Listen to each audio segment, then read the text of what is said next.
ராத்திரி நாம பார்க்கும்போது அம்மன் நகையோட தானே இருந்தா. ஏய் முத்து, நீ போய் தங்கராசை கூட்டு வா. சரிங்கய்யா.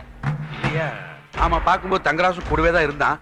அதுக்கப்புறம் நகை காணாம போயிருக்குன்னா ஒருவேளை அந்த தங்கராசு திருடி இருப்பானோ? திருடினாலும் திருடி இருப்பாயா? அவன் மாப்பிள்ள கார்மேகா வந்து 20 பவுன் நகையை போட்டாதான் தங்கச்சி வச்சு வாழ்வேன், இல்லைன்னா வெட்டி வெட்டுவேன் அசிங்கப்படுத்திட்டு போயிட்டான்ல. உன் பேர் என்னம்மா?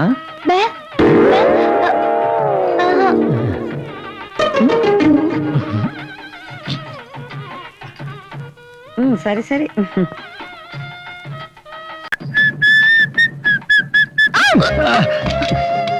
ரவுடிங்க போல இருக்கு. எதையும் சந்திக்க எனக்கு மனோபலம் இருக்கு. அவனுக்கு நாட்டை ஆள்றவங்க துணை இருக்கு. எனக்கு அதை ஆட்டி பாக்குற மக்கள் துணை இருக்கு. நீ ஓடி போய் உதவி செய்யறதுக்கு இது ஒண்ணு தமிழ்நாடு இல்ல, வேற ஸ்டேட், வேற ஜனங்க.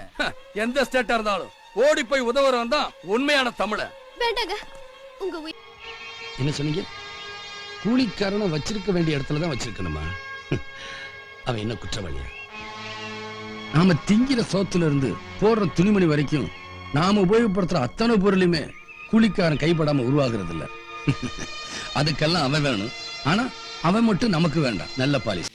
என் தம்பி சுப்பிரமணியே பொய் சொன்னாலும் இந்த வெற்றிவேலுக்கு பிடிக்காதுன்னு உனக்கு தெரியுமா தெரியாதா? ஆமையா, உங்களுக்கு பொய் சொன்னா பிடிக்காது. நீங்க கேட்கறதுலயும் தப்பு இல்ல, நான் கொடுக்கறதுலயும் தப்பு இல்ல. ஆனா நீங்க பொய் பேசுறதுதான் தப்பு. மனுஷனுக்கு முக்கியம் உழைப்பு தான். அந்த உழைப்பு தான் உயர்வை தரும்.